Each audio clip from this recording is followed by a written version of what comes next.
আপনারা একটু আফগানিস্তানের দিকে তাকান। যেহেতু আফগান মুসলমানরা আমাদের দ্বীনি ভাই, আফগান মুসলমানরা আমাদের দ্বীনি ভাই। 19বিংশ শতাব্দীর শেষ দিকে ব্রিটিশ সাম্রাজ্যবাদ পুরা দুনিয়াতে তাদের রাজত্ব ছিল এবং বলা হতো ব্রিটিশ সাম্রাজ্যে সূর্য অস্ত যায় না। এই দুনিয়াব্যাপী ব্রিটিশ সাম্রাজ্য তারা আফগানিস্তান দখল করেছিল। মাত্র কয়েক বছরে আফগানের মুসলমানরা তাদেরকে গরু পিঠা, চিনেন গরু পিঠা, কুত্তা পিঠা, এইভাবে পিটিয়ে আফগানিস্তান থেকে ব্রিটিশকে বের করে দিয়েছিল। এটা ইতিহাস। বিংশত শতাব্দীর শেষ দিকে আবার দুনিয়ার আরেকটা পরাশক্তি সোভিয়েত ইউনিয়ন, সেটাও সোভিয়েত ইউনিয়ন যখন ছিল ব্রিটিশ সাম্রাজ্যবাদের চেয়ে একেবারে কম ছিল না। তারা আবার আফগানিস্তান দখল করলো। ইতিহাস আপনারা জানেন। দখল করার পরে মাত্র এক যুগ 12 বছর, তার কিছু কম বেশি সময়ের ভিতরে সোভিয়েত ইউনিয়ন কুকুরের মতো মার খেয়ে আফগানিস্তান থেকে বের হয়ে যেতে বাধ্য হয়েছিল। শুধু সোভিয়েত ইউনিয়ন বার হয়ে যায়নি, সোভিয়েত ইউনিয়ন থেকে 13টা মুসলমান দেশ তারা সোভিয়েত ইউনিয়ন থেকে বের হয়ে স্বাধীনতা ঘোষণা করে স্বাধীন হয়ে গেছে। আল্লাহু আকবার। এরপরে 21বিংশ শতাব্দীর একেবারে প্রথম দিকে বর্তমান বিশ্বের আরেকটা সুপার পাওয়ার আমেরিকা, তারা নানা সুতায় বিভিন্ন রকমের অপবাদ, অভিযোগ এগুলো এনে আবার চরমভাবে আফগানিস্তানে চড়াও হয়ে আফগানিস্তান দখল করল। আফগানিস্তানের মুসলমানরা তারা প্রায় 20 বছর, কয়েক মাস বাকি 20 বছর আমেরিকাকে এমন মার দিল যেই মায়ের আমেরিকা ভিয়েতনামেও খায় নাই, যেই মায়ের আমেরিকা এর আগে কোনোদিন খাওয়া তো দূরের কথা দেখেও নি, শুনেও নি। গেছে তো গেছে আফগানিস্তান থেকে, নাকে খত দিয়ে গেছে। ঠিক না বে ঠিক? তাহলে বুঝা গেল আফগানিস্তানের মাটিটাই এমন যেটাকে দখল করে কেউ দখলে রাখতে, সে যত বড় শক্তিই হোক। আফগানদের শক্তির উৎস একটাই ছিল, সেই ব্রিটিশ আমল বলুন, সোভিয়েত আমল বলুন, এই শতাব্দীর আমেরিকা, এই সময়টা বলুন, তারা আল্লাহ ছাড়া কারো কাছে নতি স্বীকার করেনি। আর মুসলমানরা যখন একমাত্র আল্লাহকে জেনে, আল্লাহকে মেনে আল্লাহর পথে জীবন দেওয়ার জন্য এগিয়ে যায়, ওকানা হাক্কান আলাইনা নাসরুল মুমিনিন, সেই মুমিনদেরকে সাহায্য করা আমি আল্লাহর উপরে ফরজ হয়ে যায়। তাইলে আল্লাহর সাহায্য ছাড়া তো এটা হয় নাই নাকি? এবার হাদিসের দিকে একটু খেয়াল করেন। ইমাম মাহদী আলাইহিস সালাতু ওয়াস সালাম, তার দুনিয়াতে আবির্ভাব, আগমন, এ সম্পর্কে আল্লাহ নবী হাদিসে 70টা লক্ষণ উল্লেখ করেছেন। কয়টা? 70টা লক্ষণ। ইমাম মাহদী আসার আগে এই হবে, এমন হবে, এমন হবে। এই 70টা লক্ষণের মধ্যে 66টা লক্ষণ হয়ে গেছে। 70টার মধ্যে 66টা হয়ে গেছে, রয়েছে মাত্র 4টা। আর এই 66টা লক্ষণের মধ্যে একটা লক্ষণ হলো ইমাম মাহদী যখন কাবার পূর্ব দিকে হাজরে আসওয়াদ, মাকাম ইব্রাহিম, এই দুইটার মাঝখানে তিনি যখন আবির্ভাব হবেন, পরিচয় যখন মানুষ জেনে যাবে, তখন 313 জন লোক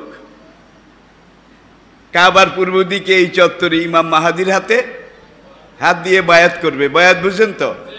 ভোট। আমরা আপনার সাথে আসি, আমরা আপনার সাথে আসি।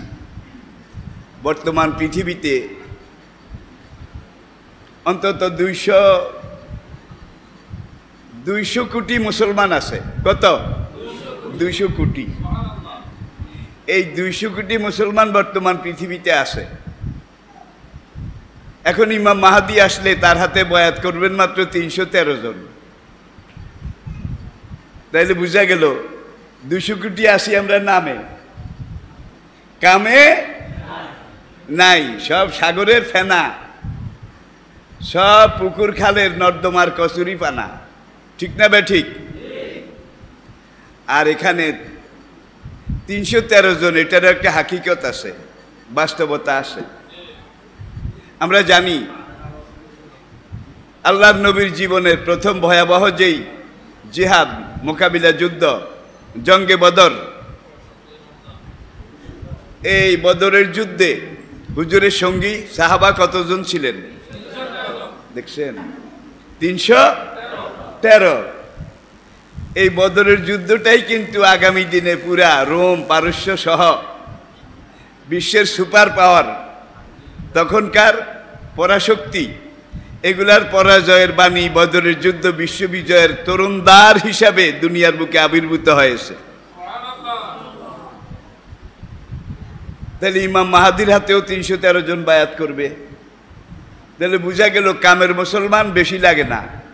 কি কামের মুসলমান বেশি লাগে না, অল্প হলেই। বলে যে একটা শিং মাছে এক তরকারি, আর এতগুলা শিঙ্গের লিটায়ও তরকারি তো দূরের কথা, একটা পাঁচও হয় না। ঠিক কিনা? তাহলে আমাদের অবস্থাটা, বর্তমান বিশ্বের অবস্থাটা, নবীজি বলেছেন কাবার পূর্ব দিকের সেই চত্বর থেকে ইমাম মাহদী আলাইহিস সালাতু ওয়াস সালাম যখন ডাক দেবেন পুরা দুনিয়াবাসীকে, তোমরা যারা সত্যিকার মুসলমান রয়েছ, দাজ্জালি শক্তি, দাজ্জালের ফিতনা, বর্তমান দুনিয়াটা কিন্তু পুরা দাজ্জালের দখলে আছে। বলবেন যে দাজ্জাল তো এখনো আসে নাই। দাজ্জালের সেলাদের হাতে আছে, দাজ্জালের কর্মী কর্মচারী অনুসারীদের হাতে আছে। অমুসলিমের মধ্যেও দাজ্জালের খলিফা আছে, মুসলমানের মধ্যে আরো বেশি আছে বোধহয়, নাকি নাই? মুসলমানের মধ্যে যারা মুনাফিক, তারা কিন্তু কাফেরের চাইতে ভালো না খারাপ? সূরা তাওবার ওই আয়াত, ইন্নাল মুনাফিকিনা ফি দারকিল আসফালি মিনান নার। আখিরাতের শেষ বিচারে আবু জেহেল, উতবা, ওলীদ, রবিয়া, মুগীরা, সায়বা, ফেরাউন, নমরুদ, সাদ্দাদ, এরা জাহান্নামের যেই তবকায় যাবে, মুসলমান নামধারী মুনাফিকেরা তার চাইতে আরো 3 ডিগ্রি নিচে যাবে। কারণ মুনাফিক কাফেরের চাইতে খারাপ। যুগে যুগে ইসলামের যত ক্ষতি করেছে মুসলমান নামধারী মুনাফিকেরা করেছে।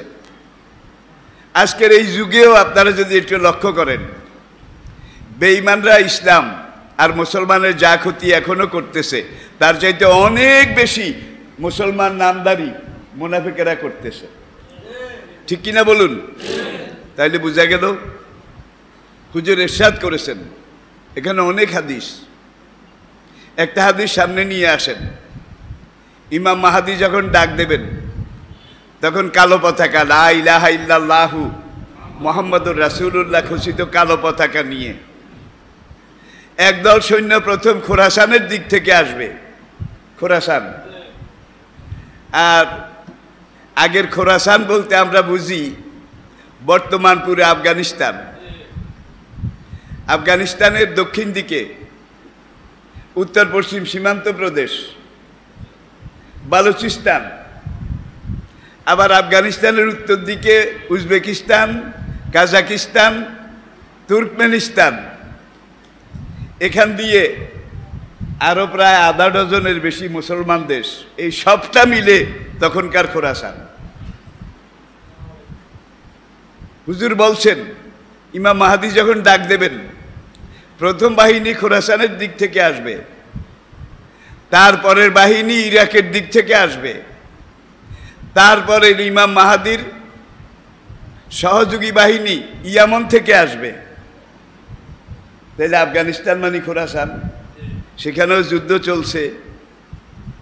ইরাকে, সিরিয়ায় বোধহয় যুদ্ধ চলে না, ইয়ামনে বোধহয় যুদ্ধ চলে না। তাহলে যেই যেই দিক থেকে ইমাম মাহাদির সৈন্যবাহিনী আসবে তারা এখন ট্রেনিং দিতেছে।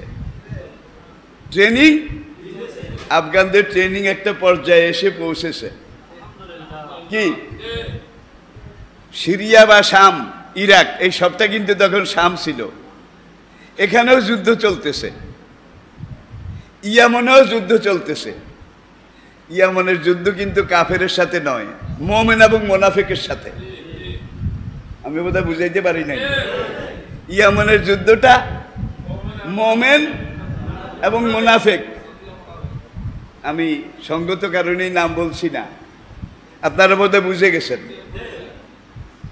আর বদর, উহুদ, খন্দক, প্রত্যেকটা যুদ্ধে আপনারা দেখবেন কাফেররা যেই ভূমিকা নিয়েছিল, মুসলমান নামধারী মুনাফিকেরা ইসলামের বিরুদ্ধে তার চাইতে জঘন্য ভূমিকা নিয়েছিল। কুরাইশদের যৌথ বাহিনী আহজাব, হিজবুন হইল দল, আহজাব দলে দলে দলে দলে, বিভিন্ন গোত্র জাতি তাদের থেকে সম্মিলিত বাহিনী, সম্মিলিত তারা মদিনা অবরোধ করলো খন্দকের জন্য। মদিনা ঢুকতে পারে না, প্রায় 20 দিন গত হয়ে গেছে, তারা ঢুকতে পারে না। এখন মদিনাতে একদল ইহুদি, তারা আল্লাহর নবী মদিনায় আসার পরে একটা চুক্তি নবীজি নিজে করলেন। মুসলমান, মুশরিক, ইহুদি, খ্রিস্টান, মজুস, অগ্নিপূজক, মদিনা ইসলামী রাষ্ট্রের যারা বাসিন্দা তারা সবাই মদিনাবাসী, তারা সবাই একদেশী, তাদের সবার স্বার্থ অভিন্ন অভিন্ন। বাইরের কোনো শক্তি এসে যদি মদিনা আক্রমণ করে, তাহলে কে মুসলমান, কে ইহুদি, কে খ্রিস্টান, কে মুশরিক, এই প্রশ্ন আমরা কেউ তুলব না। সবাই মিলে কাঁধে কাঁধ মিলিয়ে বাইরের ওই দুশ্মনের মোকাবিলা করব। তাইলে মদিনা রাষ্ট্র একটা রাষ্ট্রের সংহতির জন্যে, সার্বভৌমত্ব রক্ষা করার জন্যে, জাতীয়ভাবে তারা একই ধর্মের অনুসারী না হলেও বিভিন্ন ধর্মেরও যদি হয়, দেশ রক্ষার ব্যাপারে এক। বদরের পরেই কিন্তু ইহুদিরা চুক্তিভঙ্গ করেছে, উহুদে আরো করেছে। খন্দকের যুদ্ধের সময় আল্লাহ নবী, আরে খানা নাই, দাওয়া নাই, একটা খুরমা খেজুর দুইজনে ভাগ করে খায়। 3 দিন পর্যন্ত এক ফোঁটা পানি নবীর পেটেও যায়নি, সাহাবাদের পেটেও যায়নি। যখন কুরাইশরা সুবিধা করতে পারছিল না, আর মুনাফিকেরা কুরাইশদের সহযোগিতা করতেছে, এইখান দিয়ে ঢুকো, এই করো, ওই করো, এরা কিন্তু মদিনার নাগরিক। তারা এই তৃতীয়বার চুক্তিভঙ্গ করেছে, তৃতীয়বার, থার্ড টাইম। এখন একদল মুনাফিক ইহুদি, আল্লাহ নবীর পরিবার, আহলে বায়েত, এটা খন্দকের ভিতরে, মদিনার ভিতরের দিকে একটা জায়গা, একটা বিল্ডিং তৈরি হচ্ছিল পাথরের দেওয়াল দিয়ে, তখন পাথর দিয়েই হতো। এই বিল্ডিংটার ছাদ এখনো ঢালাই করা হয়নি। সাহাবায়ে কেরামের পরামর্শ মোতাবেক আল্লাহর নবীর স্ত্রী, পুত্র, পরিজন, আহলে বায়েত, তাদেরকে ওই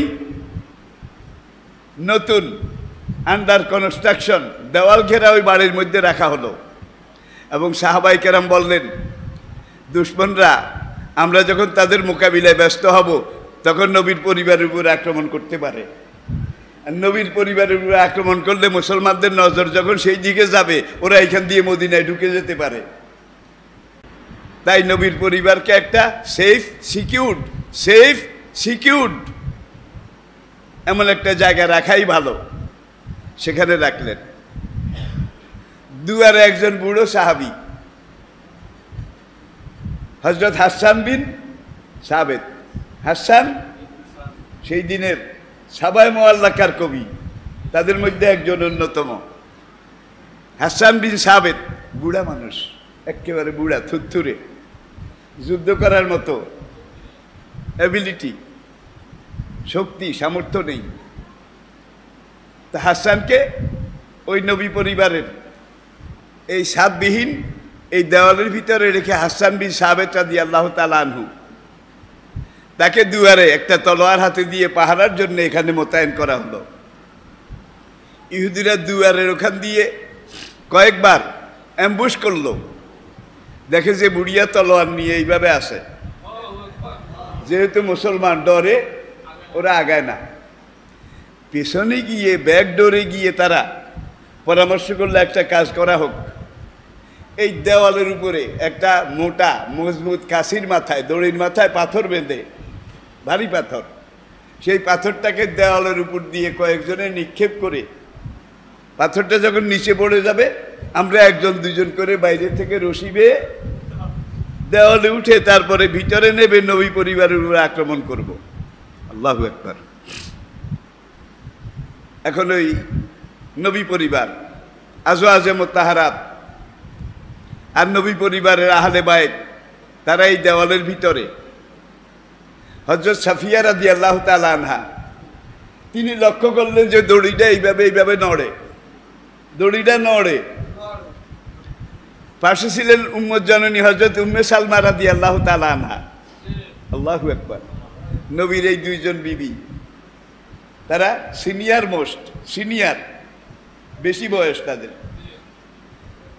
এই দুইজনে দেখে বলল যে নিশ্চয়ই কোনো দুশমন রশি বেয়ে ভিতরে ঢুকার চেষ্টা করতেছে। এই বলতে না বলতেই একটা বেঈমান ইহুদি সে দেওয়ালের উপরে উঠে রশি বেয়ে নিচে নামলো ঘরের ভিতরে। সাফিয়া রাদিয়াল্লাহু তাআলা আনহা, ভিতরে তো কোনো আচ্ছার টাচ্ছার নাই, তলোয়ারও নাই, ওই যে দরজা বন্ধ করে কাঠের খুরমা খেজুর গাছের একটা খিল এইটা নিয়ে ওই হাসান বিন সাবেত, ওই বুড়া গেট প্রহরী, তার হাতে ওই দুয়ারের এটা কি কেন আপনারা খিল, এইটা হাসান বিন সাবেতের হাতে দেয় আর কয় উক্তুল হু, এই বেটারে কতল করো। হাসান বিন সাবেত কয় কতল করার ক্ষমতাই যদি আমার থাকতো তাহলে তো আমি খন্দকের মাঠে যাইতাম, এখন কাউকে হত্যা করার মতো সামর্থ্য আমার নেই, এমনিই গা কাঁপে, আমার দিয়া সম্ভব নয়। উম্মে সালমা রাদিয়াল্লাহু তাআলা আনহা বললেন, বুড়িয়া কাঁপে, আমার ডর লাগে। এইবার সাফিয়া রাদিয়াল্লাহু তাআলা আনহা তিনি ওই লোকটা যখন ওই রশি খোলার চেষ্টা করতেছে, ভিতরে ঢুকে রশি খোলে ফ্রি হয়ে আক্রমণ করবে, সাফিয়া রাদিয়াল্লাহু তাআলা আনহা ওই খেজুর কাঠের দুয়ারের খিল সেটা নিয়ে পিছন থেকে এসে এমন জোরে তার মাথার এখানে আঘাত করলো, তার মাথার খুলিটা আলাদা হয়ে পড়ে গেল। এইবার সে ছটফট করতেছে, কতক্ষণ পরে নিথর। এইবার উম্মে সালমা রাদিয়াল্লাহু তাআলা আনহা ওই গার্ড হাসান বিন সাবেত তাকে বলে, আমরা এই দুশমনটাকে মেরেছি, তুমি ওর কল্লাটা কাটো। হাসান বিন সাবেত কয়, ইন্নী খেপ্তু আলা নফসি, আমার ডর লাগে। এইবার নবীর এই দুই বিবি তারা একজনে কল্লা ধরলেন, আরেকজনে কোপ দিয়ে কাটলেন। কাটার পরে গায়ে যে ওড়না ছিল, ওড়নার মধ্যে মাথাটা পেঁচিয়ে একটা পুটলির মতো বেঁধে দেওয়ালের উপর দিয়া এইভাবে বাইরে নিক্ষেপ করলেন। বাইরের মোনাফেক কাফেররা যখন দেখলো আমাদের একটা মাত্র লোক ঢুকেছে, ঢুকার একটু পরেই কল্লাটা আমাদেরকে ফিরিয়ে দেওয়া হয়েছে, বুঝা গেছে এখানে কত রিজার্ভ সৈন্য আছে। আল্লাহু আকবার, আল্লাহু আকবার। আল হরব খেদাউন, দিলে যুদ্ধ এটা হলো এক ধরনের ট্রিক্স এবং বিভিন্ন রকমের চিকন বুদ্ধির কাজ, ঠিক কিনা বলেন? এটা আমার আলোচনার বিষয় নয়, এই জন্যই কথাটা বলেছি যে জেহাদ যখন সর্বাত্মকভাবে শুরু হয় তখন বুড়ো, জোয়ান, নারী, পুরুষ সবার উপরে সমভাবে জেহাদে শরীক হওয়া ফরজ হয়ে যায়, ঠিক কিনা বলেন? বাংলাদেশ, আমরা আমাদের দেশ নিয়ে গর্ববোধ করি, আলহামদুলিল্লাহ। আমাদের দেশটা কিন্তু বর্তমানে আমাদের পার্শ্ববর্তী দেশের চাইতে আর্থ সামাজিক দিকে অনেক উপরে আমরা আছি, অনেক ভালো আছি আলহামদুলিল্লাহ।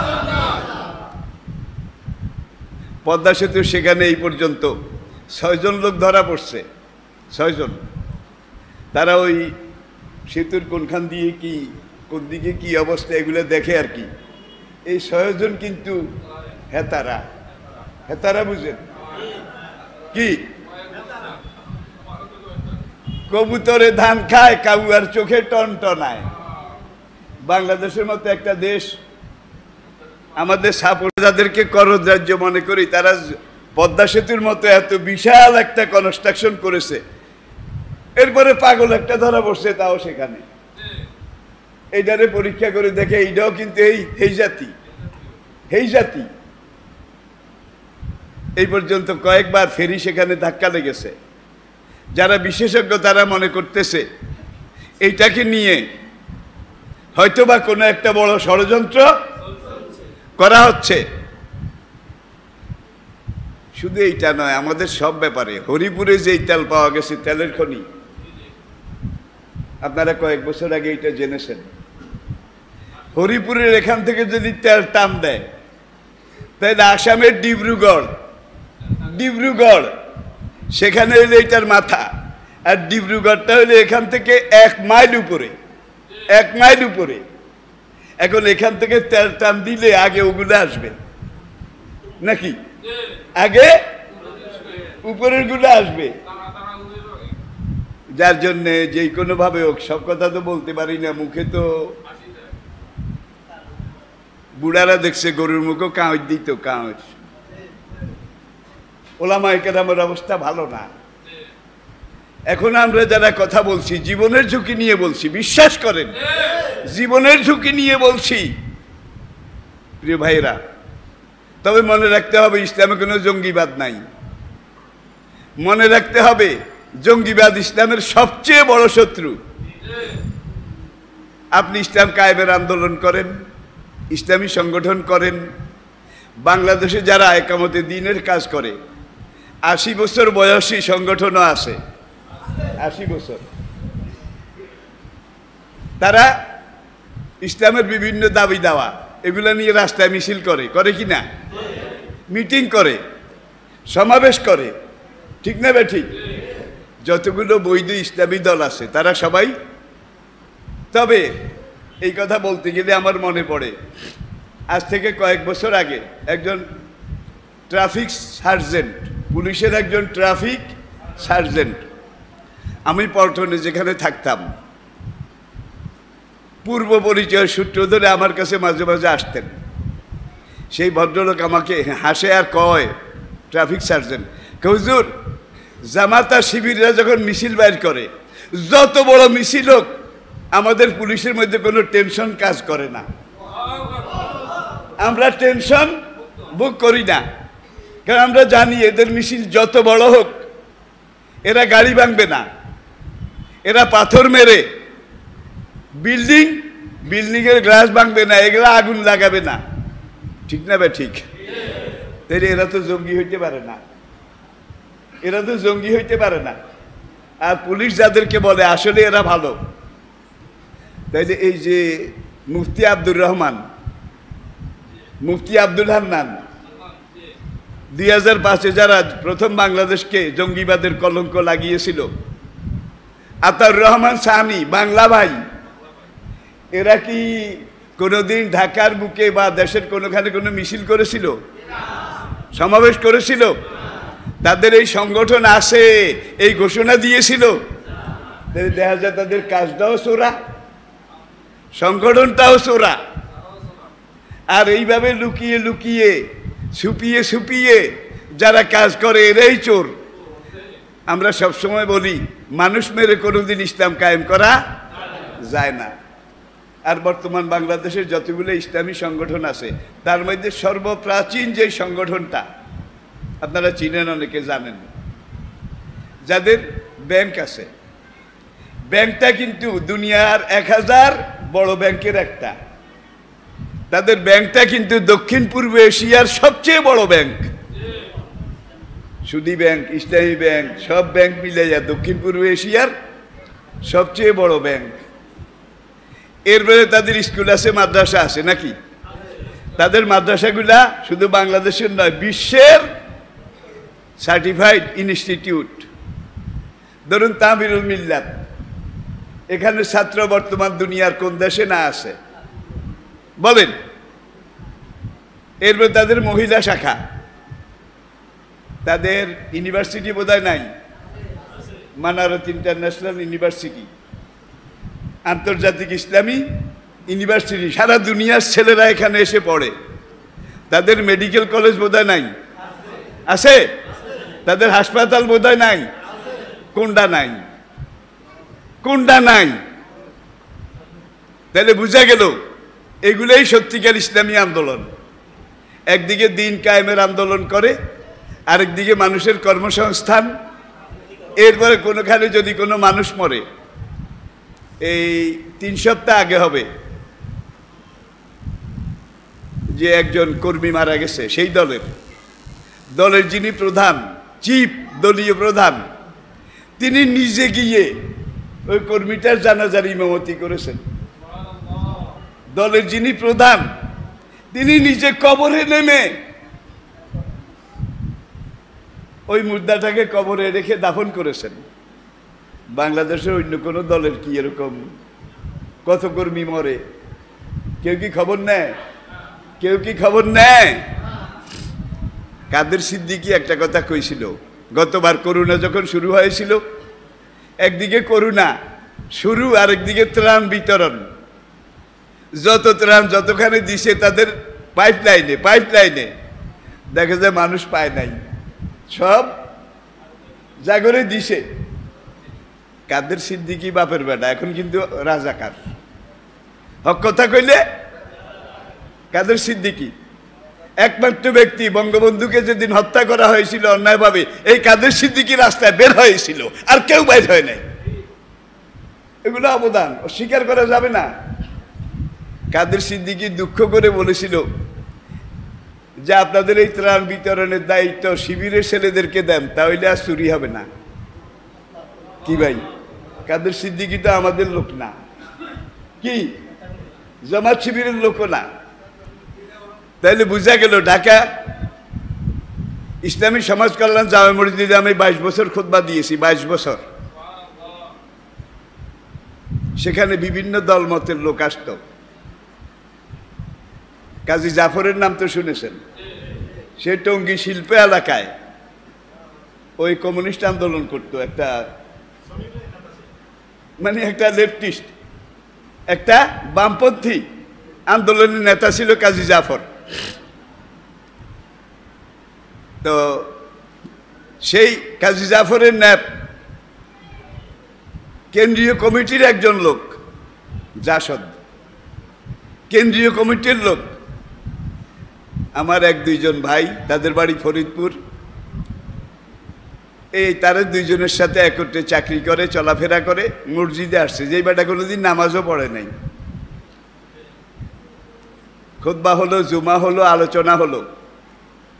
নামাজের পরে ওই 2 জনকে আগামী জুমায় কিন্তু আমাকে রেখে আসবেন না, আমি আপনাদের সাথে আসব। 2-3 জুমা আসলো। এরপর একদিন ওই 2 ভাই তাদেরকে বলে যে খতিব সাহেবের সাথে নামাজের পরে আমার একটু দেখা করান। কাহা, খতিব সাহেব তো রুমে যাবে নামাজের পরে, ওখানে চা পান টান খাবে, ঠিক আছে আপনাকে নিয়ে যাব। সেই লোক আসলো।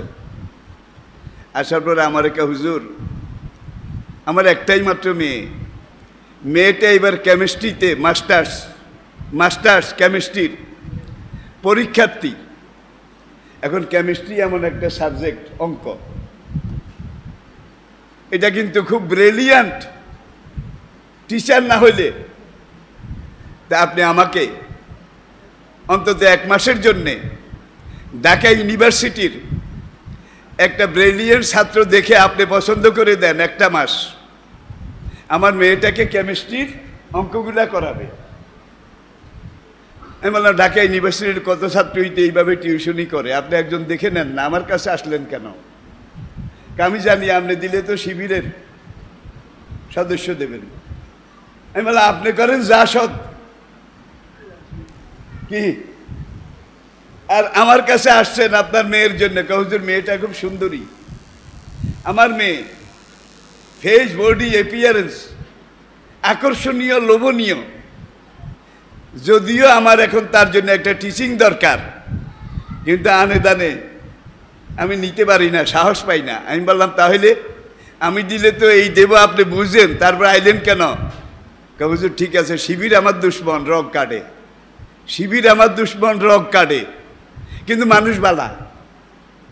যদি শিবিরের ছেলে দেন, আমার 100 ভাগ বিশ্বাস আমার মেয়ে নিয়ে পালাবে না। আমি কি বুঝাতে পেরেছি?